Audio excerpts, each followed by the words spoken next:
Welcome to the land of origins, a world of unknowns and dangers. Here, monsters roam, treasures are hidden, and the awakened seek power and survival in the land. Michael, a newly awakened necromancer apprentice, has just stepped into this dangerous land. His first battle turns out to be against one of the weakest monsters, the slime. However, this is only the beginning of his adventure. In these ruins, Michael not only has to face the threat of monsters, but also has to find his own power. His profession, necromancer, grants him the ability to manipulate the undead, but will he be able to find his own undead in this desolate land?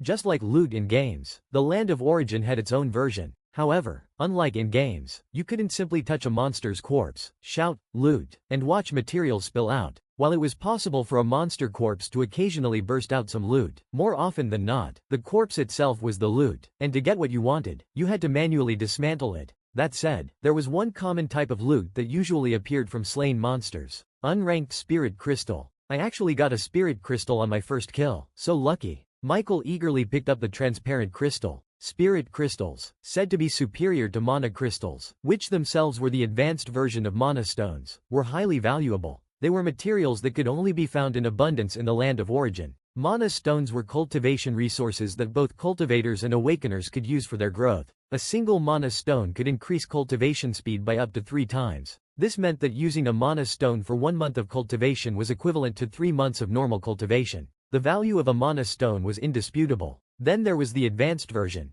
the mana crystal, which could boost cultivation speed by up to 5 times. 5 times the cultivation speed meant that 1 month of cultivation with the help of a mana crystal was equivalent to 5 months of normal cultivation. Given how valuable mana crystals were, one could just imagine the value of spirit crystals, which were placed above them. The two could hardly be compared. A spirit crystal could boost someone's cultivation speed by a staggering 10 times. 10 times meant that 1 month of cultivation with a spirit crystal was nearly equivalent to an entire year of normal cultivation. However, something as valuable as a spirit crystal was unsurprisingly rare and in short supply. But what really excited Michael about the appearance of this spirit crystal wasn't because of its cultivation benefits. Like most awakeners, Michael wasn't too much focused on the strength brought by cultivation. The real reason he was thrilled about the spirit crystal was its monetary value. For someone like Michael, red-eyed with poverty, the money-making potential of being an awakener was a major motivator. One way he planned to make a profit was by selling loot to the Supers Association. As a common loot dropping from roughly every 3 to 4 kills, though sometimes even less out of every 10 kills,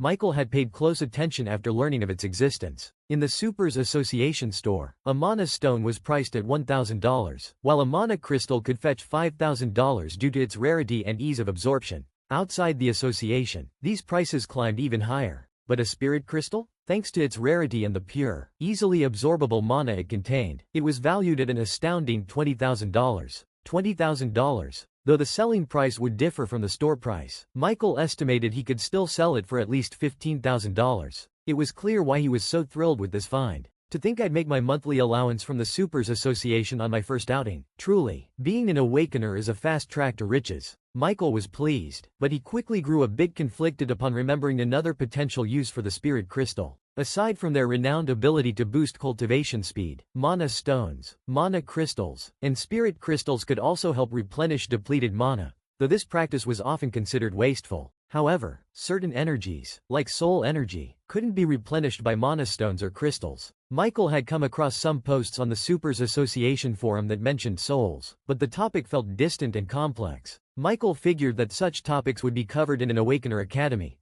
perhaps something he would learn if he ever managed to get into one. Though Michael didn't think much on the subject of souls, he knew soul energy was directly tied to something he possessed, a talent. Talents were considered an advanced form of spells but were more powerful, as most skills couldn't match their capabilities due to their sheer potential. Unlike skills, talents didn't require mana. Instead, they relied on soul energy, a resource no awakener could ever have enough of, making talents a sort of pseudo-trump card. And since soul energy wasn't the same as mana, it couldn't be restored by mana stones or crystals either. If an awakener didn't want to wait for long to slowly recover their soul energy on its own, they could rely on spirit crystal to replenish it. This unique property made spirit crystals especially valuable to not just awakeners or talent holders, but to any supernatural who relied on soul energy. Michael had a talent, which was why he hesitated, feeling conflicted about whether he should be using the spirit crystal or not, even though he'd never actually used his talent. Talents were powerful abilities, and though Michael tried not to be bothered by his current inability to access his own, he couldn't shake the sense of discomfort. Would I be able to finally use my talent if I were to absorb this spirit crystal? Michael was uncertain. This hesitation made him take a while to come to a decision. Michael, look at the bigger picture. Money is good, but strength is better. If I can get one spirit crystal, I can certainly get another. If there's even a chance of using my talent, it's better to use this spirit crystal. With more strength, I'll be able to hunt more monsters and collect even more spirit crystals. Gritting his teeth, Michael finally made his choice. He would absorb the spirit crystal. After absorbing the spirit crystal, Michael didn't feel any immediate changes. It wasn't until he checked his status to see his talent that he was finally able to see one. Talent. Infinite evolution. Evolution points. 3. The evolution points increased? Michael's eyebrows raised slightly in surprise. There was still just over an hour left until a full day passed since his awakening yesterday. This meant the daily evolution points would soon arrive, bringing his total to 4. Though I guess it's a good thing that the evolution points are increasing. But why haven't I felt any changes yet? Do these points need to accumulate to a certain level before I can use my talent? Michael speculated. Mihal also couldn't shake another suspicion about how his talent worked. Maybe my talent is linked to my class for activation. From what I read on the forum, that's a pretty common issue. Perhaps I need an undead summon before I can actually use my talent. Michael sighed as he thought about it, frustration evident in his expression. He wanted an undead summon too, but unless he encountered another easy monster like the slime in this building, which he didn't think was likely, there wasn't much he could do. For now, he had no choice but to go with the flow. Maybe the Supers Association forum has a solution. I'll make sure to research it after I'm done here. Even though he had used the precious spirit crystal and still couldn't use his talent, Michael tried not to feel disappointed about it. At least he had gained something in return, even if it wasn't usable yet. Shifting his focus away from his talent, Michael turned his attention to the other loot left behind by Acid Slime's corpse. It was the slime's core. The core had been scattered on the ground, likely damaged from the shot that killed it. I am not sure if this is worth anything, but I'll take it just in case. Not willing to throw away anything that was potentially valuable, Michael gathered the acid slime's core, which was about the size of a ping-pong ball, and placed it into his mark of origin. Afterwards, he retraced his steps back to where he had first encountered the slime, following the trail it had left behind.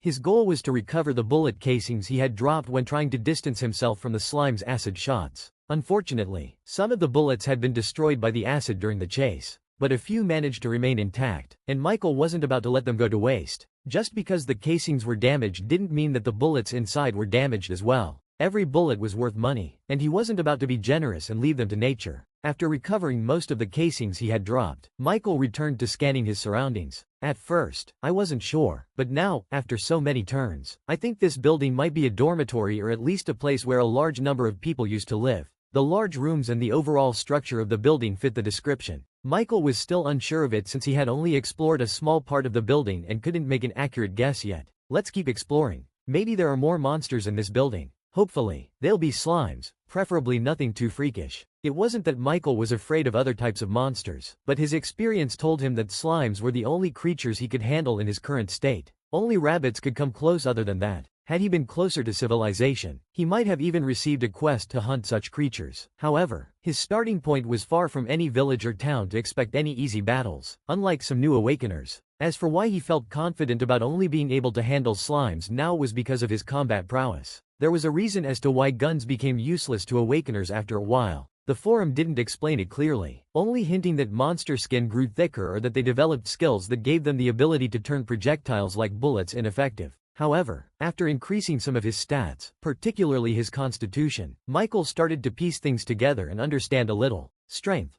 1, 6, agility 4, 9, constitution 3, 4, intelligence 5, 5, attribute points 1. With nearly 4 times the constitution of an average human, Michael's enhanced constitution affected his health, endurance, and resistance to both physical and elemental damage, as well as environmental factors. He suspected that even a bullet shot at him might struggle to cause him serious harm. He might not even bleed thanks to the increased toughness of his skin, just as a lighter wouldn't harm an average person with normal durability. With his constitution now enhanced 3 times that of a typical human, Michael had reason to believe that he'd be much harder to kill with ordinary weapons. If this was true for him, then what about monsters? Though attribute points gave awakeners a substantial, almost unfair advantage, just like a cheat, making them stronger than most monsters at the same level, there were still higher level monsters that possessed significant powers and demanded caution. Some of these monsters could have a constitution that could match or even be greater than his, depending on their species, rank, and number of stars. Compared to those stronger monsters, creatures with relatively weak bodies, like acid slimes,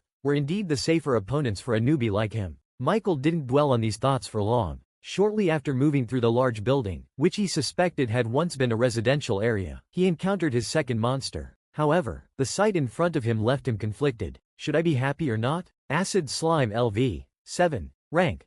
Common. A harmless-looking slime that shoots acid. Just as Michael had hoped, he encountered another monster. It was another slime, just as he wished. However, this slime had a higher level than him. While awakeners shouldn't be judged solely by their level, thanks to attribute points, there's a reason the saying, "fight according to your level," exists. Although a level 7 acid slime didn't necessarily mean it would be much harder to kill due to a slime's naturally weak constitution, its acid would likely be more potent than the previous one. However, with my current constitution and speed, could I actually take on this slime head-on? Michael wondered. Monsters didn't have attribute points like awakeners, so any increase they got as they leveled up was purely based on their race. If Michael relied solely on the stat increases his human race naturally provided, 0.2 in all stats and 0.5 in intelligence per level, he'd only gain 1.8 in strength, agility, and constitution and 4.5 in intelligence by level 10. He'd be stronger than other humans, but nowhere near as powerful as he was now with his attribute points. This was why attribute points felt like cheats. With attribute points, even a level 7 monster shouldn't be too tough for Michael if he planned well.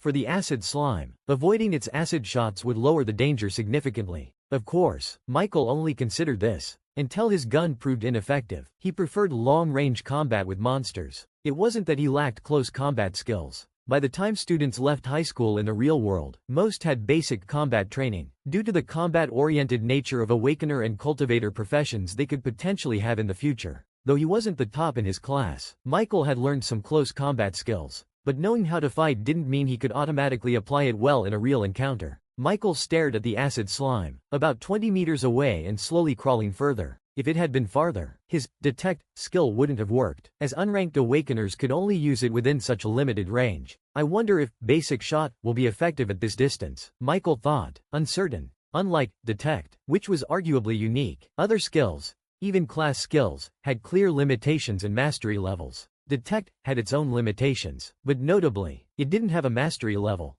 Unlike other skills, which started from basic mastery, or class skills from intermediate mastery, Detect had no mastery rank. One unique feature was that, like a talent, it didn't use mana, yet unlike talents, it also didn't require soul energy. The only valuable information he found in his research was that Detect could be considered a passive skill, a rare type that required no mana to activate and function constantly. Active skills, in contrast, needed to be manually activated using energy. Yet, despite this classification, Detect still didn't quite feel like a typical passive skill. Michael was intrigued by the nature of the Detect skill, but when he searched the forums, he found only basic information, with no mention of its unique properties. His first thought was that this was due to his authority level in the Supers Association, which was only level 1. If Detect required a higher authority to learn more about, it confirmed its unique nature. Perhaps, he thought, it might even have something to do with the uniqueness of the land of origin itself, rather than just the skill's effects. Other skills, however, were generally more straightforward once one became familiar with them.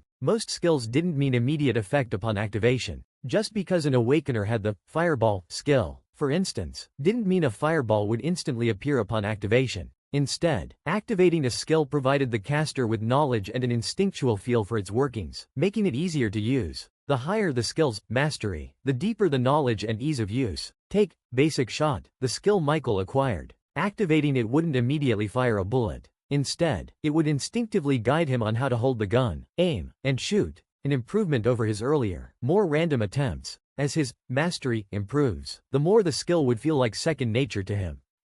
As thoughts raced through Michael's mind, he raised his gun and aimed at the distant acid slime. Quietly, he activated his skill, Basic Shot. Immediately, a flood of instinctive awareness followed. He realized that his grip was off, his aim was unsteady, and his posture was misaligned. Each flaw became glaringly obvious to him. Step by step, guided by the skill's influence, Michael made corrections, refining his stance, tightening his grip and recalibrating his aim, all while his focus remained locked on the unaware slime moving in the distance. Despite the skill's assistance, it took him nearly 15 seconds to make all these slight adjustments. He could still sense that there was more room for improvement, a stark reminder of his low mastery of basic shot. With higher mastery, aiming and shooting would become second nature. He'd become faster, more precise, and won't need to think as much. The skill's miraculous effect left Michael speechless. For the first time, handling a gun felt natural. Though the skill hints that I could improve even further, this is already leagues beyond my earlier fumbling.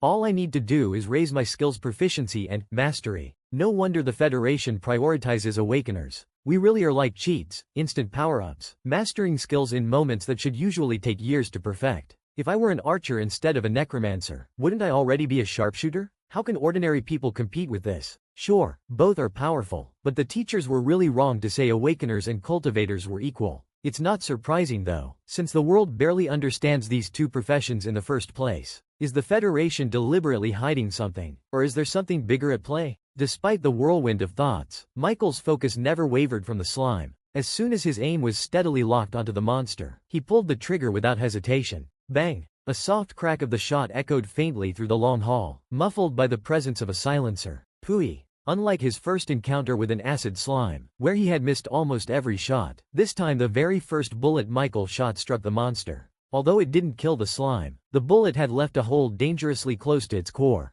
Basic shot is so powerful. Michael was awed as he praised in his mind and began to retreat. Though close, the slime was far from defeated, and now it was aware of him. No eyes, no ears, yet it can sense me, truly a freak of nature, Michael mused, revealing his dislike for slimes. But it's slow. Even though monsters didn't have attribute points, Michael had expected the level 7 acid slime to be stronger. However, aside from increased intensity and range of its acid attacks, which was likely what had improved with its level, its speed was barely faster than the last one. If it's this slow, there's nothing to fear. But that didn't mean Michael would be reckless. He had learned to respect the unknown. Despite his increasing confidence, Michael knew little about the full extent of their abilities. However, seeing the slime's slow pace, Michael thought that he could potentially finish it off with the refined spear he had bought from the Supers Association store. But after pondering over it for a moment, he decided against it. For now, he chose to keep his distance and take advantage of the situation. As long as the slime couldn't reach him, he could still land a few shots from a safe distance with his gun.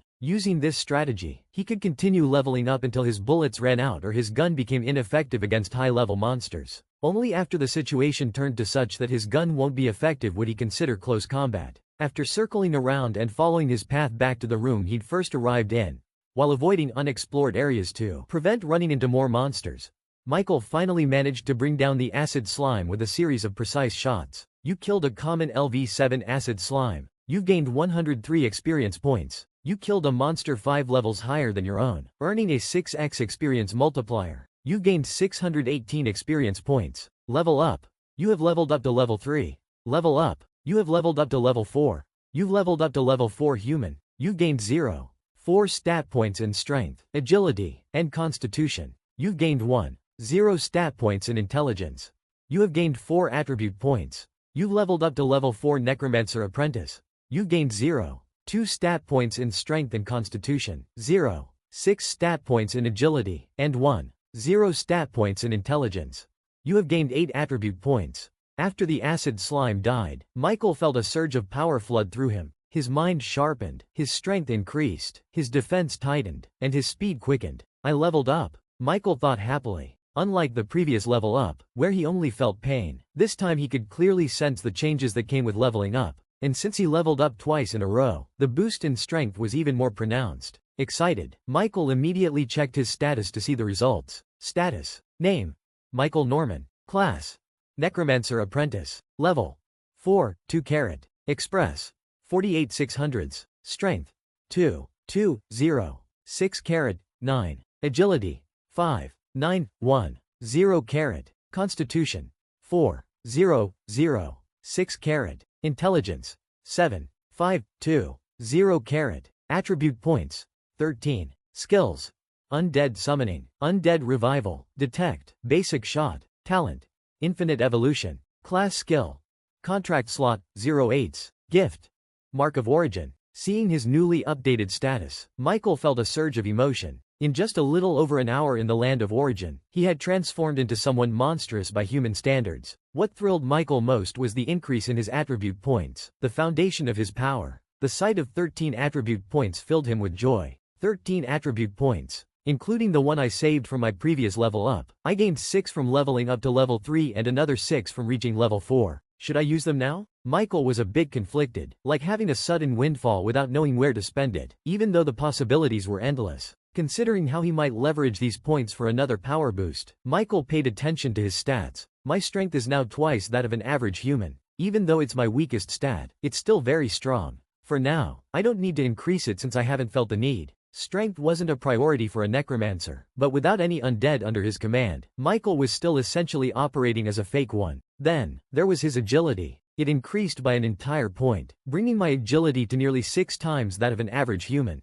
I'm probably not inferior in speed to most level 8 to 10 monsters, unless they're specialized in agility. Michael felt confident in his assessment, since monsters lacked attribute points and relied solely on their race for stat boosts. Even a level 5 monster specialized in speed might barely edge him out in agility, if at all. For one, I haven't seen any monsters other than slimes in this building. For now, I don't need to increase my speed since it's already sufficient, Michael thought. Moving on to the next stat, his constitution. Without hesitation, he added 1 point to his constitution, raising it to 5 times that of an average human. The reasoning was simple. More vitality meant he'd be harder to kill. Plus, seeing his attribute points at even numbers was visually satisfying. There wasn't much to say about his intelligence stat. For now, it remained largely useless. One intriguing aspect of stats was that, when a stat related to one's class reached increments of 20 points, there was a 50% chance of gaining a new skill. Sometimes, one could even gain skills related to other, unrelated stats for every 20-point increase. However, a 50% chance didn't guarantee a skill every 40 points. One could potentially accumulate 100 points in a stat without receiving any skill. With his 13 attribute points, Michael could have invested in intelligence to try unlocking a skill, but it would be a risky gamble. If he failed, there'd be no undoing it. Even though necromancer awakeners are rare, I doubt I'm the first whose starting location has made it inconvenient to have an undead. There should be a solution on the Supers Association forum. I'll check it out once I'm back. Ultimately, Michael decided to save his attribute points for later when he'd truly need them. His current strength was already sufficient. Closing his panel, he approached the corpse of the acid slime. Unfortunately, the only loot he found was the acid slime core. No spirit crystal this time. Michael wasn't too disappointed. He'd anticipated it. If spirit crystals were common, they wouldn't be so precious. Stashing the acid slime core in his mark of origin, Michael set off in search of more monsters. 2 hours later, after thoroughly searching the abandoned building, Michael managed to kill 13 more slimes and leveled up. Unfortunately, even with this number, the experience he gained wasn't enough to raise his level by more than 1. As his level increased, it began to match that of the slimes in the building. The extra bonus experience points he earned from defeating higher-level monsters had little impact, as the strongest slime he encountered was only level 7. Most of the slimes Michael fought ranged from level 4 to level 5. Still, Michael wasn't discouraged. At least he wasn't in significant danger while leveling up. It was well known that as one's level increased, it became progressively harder to advance. There were 2 main reasons for this. 1. The risk factor. Fighting stronger monsters carried greater risks. Most awakeners avoided recklessly endangering their lives and instead preferred steady, gradual growth. After all, they had time and no inherent bottlenecks. Sooner or later, their accumulated experience would lead to leveling up. 2. Scaling challenges. As awakeners grew stronger, so did the monsters. The advantage provided by attribute points diminished over time. For instance, common-grade monsters could only reach a maximum of level 21 with 3 stars. Any monster that could reach above level 21 was a rare-grade monster species, and the difficulty only escalated as their levels increased. While attribute points could allow awakeners to compete with rare-grade monsters, they became insufficient against higher-grade foes. Of course, none of this had much relevance to Michael at the moment. He was satisfied that he had managed to reach level 5. The slimes also provided him with 4 spirit crystals and a good haul of slime cores. But these weren't his greatest gains. After killing the final slime, Michael finally discovered the exit to the building he was trapped in. The exit was wide open, revealing more abandoned buildings in the distance. Some of these structures had partially crumbled into dust, while others were overgrown with thick grass. Roots sprouted from the walls, similar to the building Michael was currently in. It was clear these buildings had been abandoned for a long time. Despite the temptation to leave, Michael didn't take a single step toward the exit. No, he didn't even dare approach it. Outside the exit was a staircase, and at the base of it stood a statue that blended seamlessly with the environment. If not for his caution and curiosity prompting him to use detect on the statue, Michael might have overlooked its peculiarity. No, more likely, he would have died. Gargoyle LV. 21. Rank. Rare. An old gargoyle, weakened after years of neglect. A gargoyle, a creature once thought to exist only in fiction back in his previous world, now stood just 20 meters away from him. However, this one was wingless, but that was the least of Michael's concerns. I'm cooked, he thought bitterly. His experience in the land of origin seemed cursed enough to rank among the top 100 most unfortunate starts for new awakeners this year. First, he nearly died to a slime. And now, it turned out the slimes were merely appetizers for the main course. Trapped in what he assumed was an abandoned dormitory, Michael's options were limited. He considered making the holes in the roof bigger and climbing his way out. With his current strength, he could likely jump high enough to reach the roof. But this plan had its risks. For one, the noise could attract attention. Perhaps the gargoyle outside had noticed him but refrained from attacking because he was already inside the building it guarded. Even if he escaped unnoticed, what guarantee did he have that there weren't other monsters, possibly even stronger ones, lurking nearby? A rank 1, level 11 monster like the gargoyle was already far beyond him. Adding more threats to the mix wasn't a gamble he wanted to take. I want my slimes back. Michael wanted to scream in frustration but held back, mindful of the gargoyle outside the building. Though he suspected the gargoyle might not come after him, he'd been in this building for hours, occasionally making noise. It wasn't a risk worth taking. Despite the dire situation, Michael wasn't in complete despair. At least he was still alive, and as long as that remained true, he could devise a way out. As thoughts raced through his mind, Michael made his way back to the spot where he'd first appeared. For some reason, this location always gave him a faint sense of comfort and security. Time to go back home. After several hours of running around, even though he was much stronger now, Michael was both physically and mentally drained. He carefully scanned his surroundings, ensuring no threats lurked nearby that could ambush his defenseless body. Only then did he sit down in a corner, taking out an energy nutrient from the Supers Association store. Tastes awful. But at least you won't starve, buddy, he muttered, patting himself as he swallowed the bitter liquid. Time to go back and look for solutions to my unwanted problems.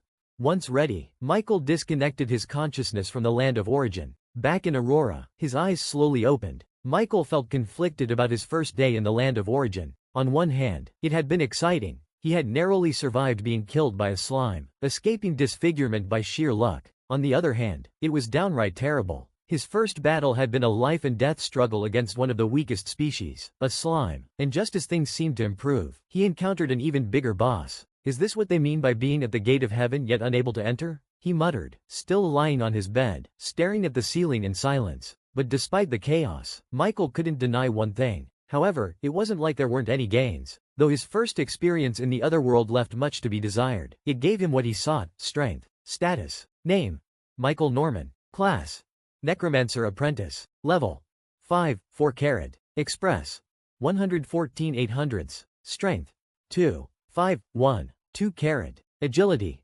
6, 4, 5, 0 carat. Constitution: 4, 3, 3, 1 carat. Intelligence: 8, 5, 4, 0 carat. Attribute points: 18. Skills: Undead Summoning, Undead Revival, Detect, New, Basic Shot, New. Talent: Infinite Evolution. Class Skill: Contract Slot, 0 tenths. Gift: Mark of Origin. Michael had only been in the land of origin for about 3 hours, yet compared to yesterday, when he first awakened, his growth was astonishing. Those seniors on the forum were so right. The land of origin is no game, even though it looks like one, but it's truly an amazing place, he muttered in awe. A second later, his mood dipped into depression.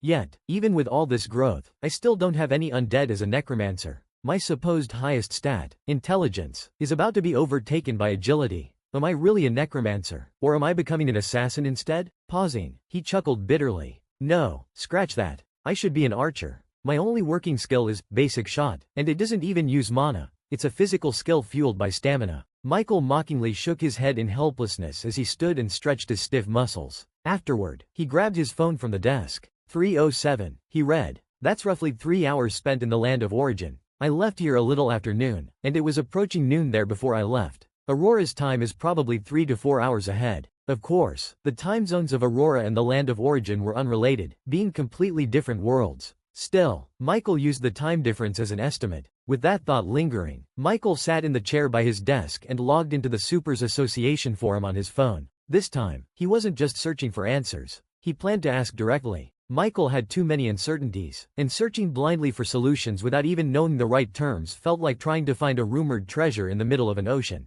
Conflicting first day in the land of origin. Michael began by detailing his experiences, his initial location, the eerie ruins, and how, as a necromancer, his environment didn't offer any way to have an undead. He also explained the challenge posed by the rank 1 monster blocking his path and sought advice on what to do next. The Supers Association reportedly had over 70,000 awakeners. Though Michael wasn't sure how many were online, the forum currently showed 10,000 active users. Surely, among them, someone, awakener or even cultivator, would have advice for his predicament. As Michael waited for his post to be verified, he browsed the forum to pass the time. He had barely reached the homepage when a trending topic caught his attention. Changes in the Federation. Huh? What's this? Michael muttered, intrigued. Changes in the Federation? He repeated thoughtfully, recalling something he had pondered back in the land of origin. The Federation's focus on awakeners had always seemed odd to him. Most people, especially younger generations, only knew that the Federation valued awakeners. The exact reasons remained unclear. They were also made to believe that cultivators were comparable to awakeners, with the primary distinction being cultivation speed. However, as a new awakener, Michael already knew this was inaccurate. He didn't claim to be an expert on cultivators, but access to the forum had expanded his understanding. For instance, a rank 2 Knight Elite, supposedly 10 times stronger than the average human, could easily be matched by a level 5 awakener who hadn't even advanced yet. In his view, cultivators were barely comparable to awakeners if they refrained from using attribute points. This was an undeniable gap, yet the public was deliberately led to believe otherwise. Michael suspected this misinformation served a purpose. Perhaps it was to prevent despair among those who failed to awaken, or maybe it aimed to avoid creating an intense social divide between awakeners and cultivators. This social divide was evident on the forum, but in the real world, most people likely saw awakeners and cultivators as only slightly different, both possessing great powers but nothing vastly superior. All of this seemed suspicious, and Michael felt certain only the Federation knew the truth. Now, staring at the trending topic, curiosity got the better of him. He tapped the post. The post's author was a level 2 member of the Supers Association, one rank above Michael. It had also been published just a day ago, taking that time to gain enough traction to trend on the forum. Changes in the Federation. Name: Billy Storman. Level: 2. Date published: Thursday, 18th of the 7th month, year 228 of the new era, 1 day ago. I'm a mage commander studying at the Moonstone Cultivation Academy. A week ago, I returned home for vacation. Normally, when the academy grants a break to prepare for incoming college exams, we older students usually choose one of two options: spend some time with our families before resuming training, or head straight to the dimensional cracks for training. However, this post isn't about that. Since I have 3 months of vacation, I decided to spend some of it with my family, given I missed the opportunity last year. But to my surprise, when I got home, I noticed something strange. Whenever I come back, my younger siblings typically ask me ignorant questions about awakeners and cultivators. This time, however, they seemed to know more than I did before entering the academy. At first, I worried they had been dabbling in illegal channels to access classified information, but I quickly learned that their school had started teaching them this new knowledge. Curious, I asked some of my schoolmates who also went home for the break. They reported similar changes in their siblings' schools, though it seemed this was happening mainly in big cities for now. I'm confused. Wasn't the Federation the one restricting information about supernatural professions, especially for children? Why are they suddenly releasing it now? If you check iTube, you'll find videos containing information we couldn't access in high school. I'm not personally affected, but I'm curious. Does anyone know what's going on? After reading the post, Michael's heart grew slightly heavy. The content of the post touched on something he had considered before. Seeing that others seemed to share his suspicions, or at least that his doubts were partially validated, left Michael deep in thought. Even the mention of the Moonstone Cultivation Academy, the first time he had encountered the name of a supernatural institute, failed to hold much of Michael's attention. In a way, this highlighted how severely information about the supernatural had been suppressed in this world. For students who began cultivating at a young age to remain unaware of the names of colleges they could potentially attend was telling. This kind of reminds me of those cultivation novels I read back on Earth, Michael thought. In those worlds, mortals knew of the existence of immortals, but anything beyond that was treated as forbidden or rare knowledge. The Federation has been suppressing information about awakeners and cultivators for so long, so why are they changing now? As a transmigrator, Michael had spent some time reflecting on the nature of this world, despite having been here for just over 3 weeks. Since his awakening, Michael had often wondered. Awakeners and cultivators were supposedly respected members of society, yet strangely little was known about them or their way of life. Occasionally, there were glimpses, videos, for instance, but even those were superficial. From Michael's current perspective, they appeared designed to mislead the public rather than inform them. The information taught in schools about awakeners and cultivators was even more lacking than he initially imagined. What was provided was the barest minimum, and while it might have seemed like a lot to the former Michael, the awakened Michael now saw how insignificant it truly was. If Michael had transmigrated as an adult without memories of this world, he might have initially thought it was simply a technologically advanced version of Earth. This realization underscored how, despite being a driving force in society, awakeners and cultivators were almost invisible. Perhaps this felt normal to most people in this world since it had always been this way for them. However, as a transmigrator, Michael's perspective was different. Initially, he hadn't bothered much about the situation since he wasn't even sure if he'd be able to awaken a class. If he had failed to awaken, and the Federation continued the way it did, the Federation's suppression of information would have ensured he remained ignorant about the supernatural, just like the majority of citizens. This was why the post he had just read struck Michael so deeply. He had two pressing questions. 1. Why had information about awakeners and cultivators been suppressed for so long? 2. Why was information being released now? What is happening in the Federation? As several thoughts flashed through Michael's mind, he scrolled to the comment section under the post. I knew something like this was going to happen sooner or later. Though I get the Federation's point of view due to the tragic events of the past, they need to remember that they're raising humans, people, not animals in a cage. Those dogs have been in power for so long that it's gone to their heads. I agree with Senior's words, though I wouldn't dare to be as blunt, haha. New cultivator here. What were the tragic events that happened in the past? Are they the reason the Federation suppresses news about us? One particular comment caught Michael's attention.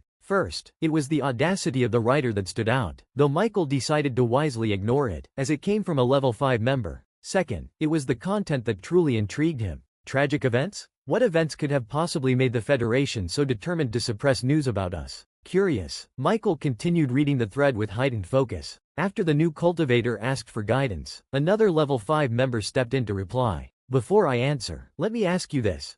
What happens when you put poor and rich people together in the same space? A social structure forms, Senior. And this social structure, who does it benefit? The rich, Senior. Exactly. To put it simply, the rich oppress the poor, directly or indirectly, and this is for something as mundane as wealth. Now, what do you think happens when you put people with supernatural powers alongside ordinary humans who depend on them to survive? Back in the Dark Ages, a year after the dimensional cracks appeared and unleashed monsters, humanity's population plummeted to just 100 million. This and a few other things are what the kids nowadays are aware of. In truth, they know nothing at all. It was at the point of close extinction hope came. The arrival of awakeners gave humanity a fighting chance, and years later, the cultivators followed. This was the turning point when humans began to fight back. During those desperate times, survival was the priority, and there was little concern for status. However, as the situation improved, things changed. Ordinary humans idolized the supernaturals, and the supernaturals began to see themselves as superior.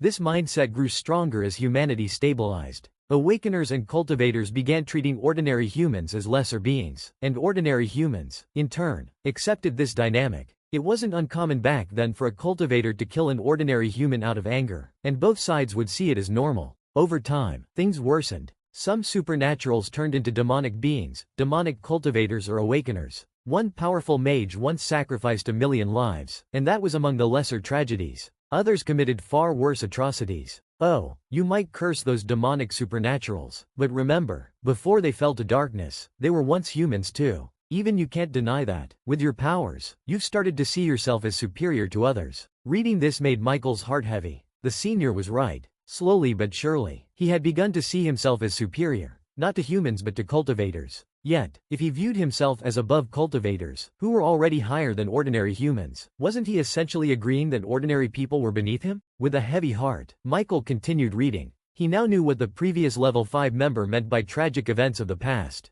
Yet, this still didn't fully explain why the Federation suppressed knowledge about awakeners and cultivators. When demonic cultivators grew more rampant, the powerful figures in the government stepped in to suppress them. But here's the brutal truth.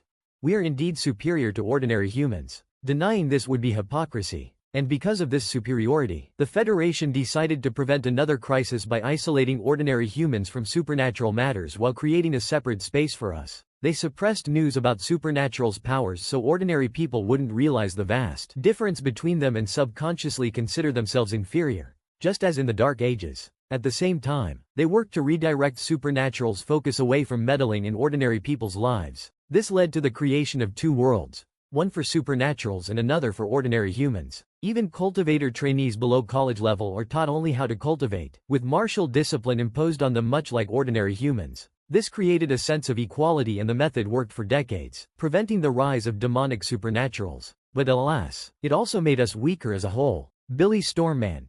Thanks for answering. Seniors, we were taught about this in school, but I'm still confused. How does suppressing information about us make us weaker overall? And what does this have to do with the Federation releasing bits of information now? After reading the senior level 5 member's words, Michael fell into deep thought. It was only after a while that he snapped out of it. Demonic awakeners and cultivators, the Dark Age, and the Federation's actions. I'm truly ignorant of the world I'm in. Michael's heart felt heavy. The senior's words revealed that he was surrounded by a fog of ignorance. Fortunately, as an awakener, he could slowly clear this fog and learn more about the truth of the world. Turning his attention back to the comments, Michael couldn't help but reflect. Though we were taught about the Dark Age in school, it was definitely not as revealing as this. The saying that history is written by the victors is true. Who knows how much of what we were taught as history is actually the truth? The more he discovered about the public's ignorance of the world they lived in, the heavier his heart grew. To some extent, he could relate to the senior's frustration. While he understood the Federation's desire to avoid creating an obvious social structure between supernaturals and ordinary humans, it also felt like they were treating humans like livestock. This realization left Michael conflicted. The Federation, which once seemed like the good guys, now felt much more ambiguous. Demonic cultivators. The senior said they were suppressed, not eradicated. Could they still exist somewhere in this world? The sense of security Michael once felt in the real world began to crumble. The waters of this world are indeed too deep. Aside from this revelation, Michael felt an even greater need to become stronger. My greatest strength is my class, so I can't leave the matter of undead unattended for long. My leveling speed is still too slow. And then there's the college exams to prepare for. Though I question the authenticity of these institutions after learning about the Federation's actions, Billy's comment under the senior's post shows there's still much to learn from them. But compared to my peers who awakened 2 years ago, and even those who awakened last year, I'm far behind. With only 3 months of preparation, there's little to no time. Michael clenched his fists, determination welling up within him. I must get stronger. As several thoughts flashed through Michael's mind, he turned his attention back to the comment section. There was something the senior had said that left him confused. We're weaker overall? Thankfully, Billy, the author of the post, had asked the same question, and another individual, though not a level 5 member this time but a level 3, responded by saying we're weak overall. What the senior meant is that the public no longer has a strong drive for strength. You might think they do, but they don't. What happens in a world where the poor don't feel much different from the rich? Will they strive for wealth as a goal, or simply for convenience? I've visited the martial arts cultivator world before, and the commoners there are deeply oppressed by those in power. But compared to people in our world, those so-called commoners hunger for power with an intensity that moved me. Unlike here, where an 18-year-old who has failed their awakening will give up on gaining strength and settle for getting by in society. I agree with the senior. If the public truly knew the extent of awakeners and cultivators' power, and felt it, they'd hunger for it. That hunger would, in turn, boost our national strength. But in recent years, the number of new cultivators has been steadily declining. Perhaps the Federation can no longer ignore this and is being forced to take action, reminding the public of the supernatural elements available in their world. Our world is not as safe as the public believes. You, as a student of an academy, should know this better than anyone. Use every moment to grow stronger, for yourself, your loved ones, and our people. May the will of Aurora prevail for 1,000,000 years. Billy Stormman. Thank you for your advice. May the will of Aurora prevail for 1,000,000 years. May the will of Aurora prevail for 1,000,000 years. The sentence felt like a slogan, stirring something deep within Michael. Even the revelation of the level 3 member traveling to another world didn't catch much of his attention. In school, they were taught that some dimensional cracks from the Dark Age still remained. While most led to places filled with monsters, a few opened gateways to other realms like Aurora. They had also been told that these monsters were a significant reason why cultivators and awakeners were vital to society. Yet, the seriousness of it all had eluded him back then, as the topic was presented in a light, almost casual manner. Even combat classes felt more like physical education than actual preparation for life-threatening situations. 1. Reading the comment section under Billy's post, however, shattered that illusion. Michael realized that reality was far harsher than what they were taught. Aurora wasn't safe. Whether the threat came from monsters, demonic supernaturals, or something else entirely, he didn't know. But one thing was clear, he needed strength. Whatever the Federation's motives were for gradually unveiling the truth to the public, Michael understood that he had to be ready for whatever followed. He tried to dig deeper into the comments, hoping to find more insights about the Federation's actions, but nothing else was as informative as the comments from the seniors. Most were either empty speculations or cheap imitations of what had already been said. Realizing he wouldn't find anything more useful, Michael dismissed the post. Curious about the truth of the world he lived in, Michael began searching for topics he had never considered before. His first search focused on the Dark Age, but the information available mirrored what he had been taught in school. However, when he searched for demonic supernaturals, he discovered new insights. Thankfully, his level 1 membership granted him access to this information. For one, his suspicion that demonic supernaturals still existed was confirmed. Michael learned that both the Federation and students from Cultivation and Awakener academies occasionally hunted them. However, details about their recent actions or larger operations remained inaccessible to him. Still, knowing they were still a threat made his heart grow heavier. Next, Michael delved into dimensional cracks. Beyond the simplified descriptions given in school, where they were portrayed as harmless as neighboring countries, he discovered that the reality was much grimmer. It wasn't the monster-filled cracks that posed the greatest danger to Aurora but those leading to other realms. These cracks introduced him to a new term: invader invasions. Michael learned that some civilizations on the other side of these cracks sought to expand their control over Aurora, resulting in ongoing wars. This revelation shocked him. Despite the end of the Dark Age, Aurora was far from safe. The public's ignorance was protected by the sacrifices of others, who fought wars that few could properly appreciate. Unfortunately, Michael's low authority level once again restricted his access to more information. Still, he gleaned enough to know that Academy students like himself were regarded as reserve soldiers for the Federation, tasked with defending Aurora from both internal and external threats alongside the military. Having frequently encountered references to supernatural academies in his searches, Michael made them his next research topic. In a few minutes, he learned more about his world than he had in all his years at school. This world isn't safe. I need strength to protect myself and my family. The Federation seems to have reached a dead end. I can only rely on myself. In the end, it all comes down to strength. With strength, the road ahead will be clearer. But even now, there are things I can and must do. Michael listed his priorities. First, I need to start fully utilizing my class advantages. Necromancers are known for having one of the fastest leveling speeds, as they earn a percentage of the experience from enemies killed by their summons.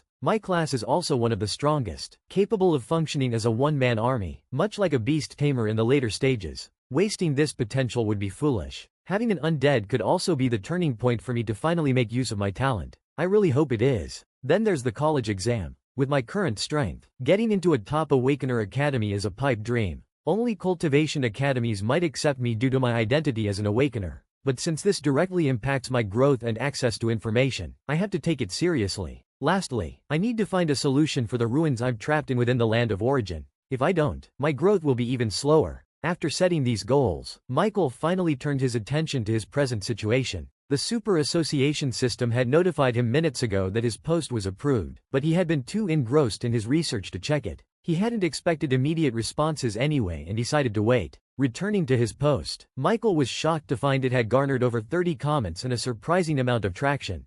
More than 3,000 views in just half an hour. The unexpected popularity stunned him. I hope I can find something useful, Michael muttered as he opened the comments section, only to be taken aback again. To his surprise, nearly no one seemed concerned about his struggles as a necromancer. Instead, the majority were fixated on his initial location, ignoring the topic of his post entirely. I don't know if I should call you lucky or unlucky. Lucky because you somehow stumbled into a ruin every Awakener prays for, and unlucky because you're too weak to explore it. Stopped by a mere level 21 monster. A level 21 monster. Weak? Oi, that's a rank 1 monster close to the limit, Michael thought, feeling both attacked and embarrassed. Despite the sting, the comment made him pause. Ruins. Michael had read novels back on Earth where such places brimmed with treasures. But back in the land of origin, he hadn't been thinking about ruins. His focus had been on scouring dorm rooms for mist slimes, not the ancient significance of his surroundings. Curious, Michael continued reading other comments.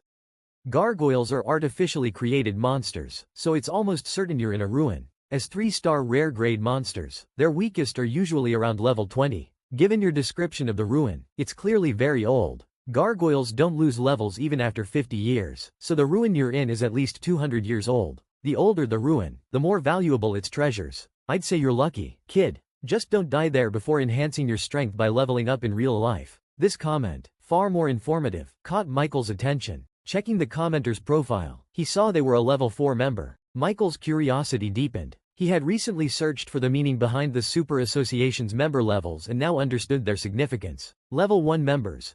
Unranked to Rank 1 Awakeners, and Rank 1 to 2 Cultivators, Apprentice and Elite. Level 2 members. Rank 2 Awakeners, and Rank 3 to 4 Cultivators, Commander and Master. Level 3 members. Rank 3 Awakeners, and Rank 5 Cultivators, King level. Level 4 members. Rank 4 Awakeners, and Rank 6 Cultivators, Emperor level. Level 5 members.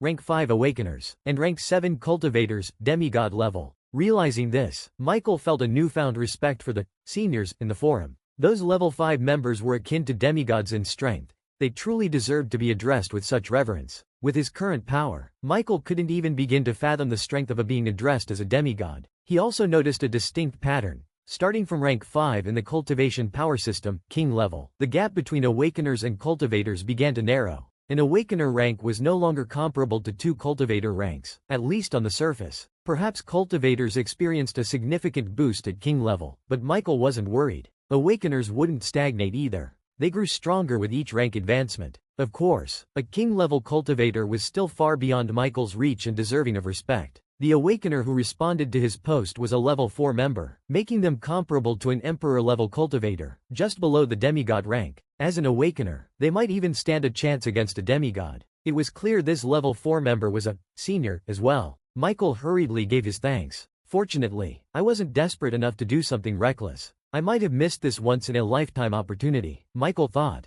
Dying in the land of origin came with heavy consequences. Not only did one lose 10% of their stats permanently, but their location also changed. If Michael died in the ruin, he could kiss it goodbye. The senior's advice also reminded him of something he'd read earlier about dimensional cracks. These cracks were under Federation supervision, and gaining access required either Supers Association membership or Academy enrollment. While Michael wasn't an Academy student, his Supers Association membership granted him access to cracks within his member level's limit. This realization gave him hope. Now that he had clarity on his location, Michael shifted focus to the next issue. Fortunately, someone among these ruin-obsessed Awakeners remembered I'm a necromancer in distress.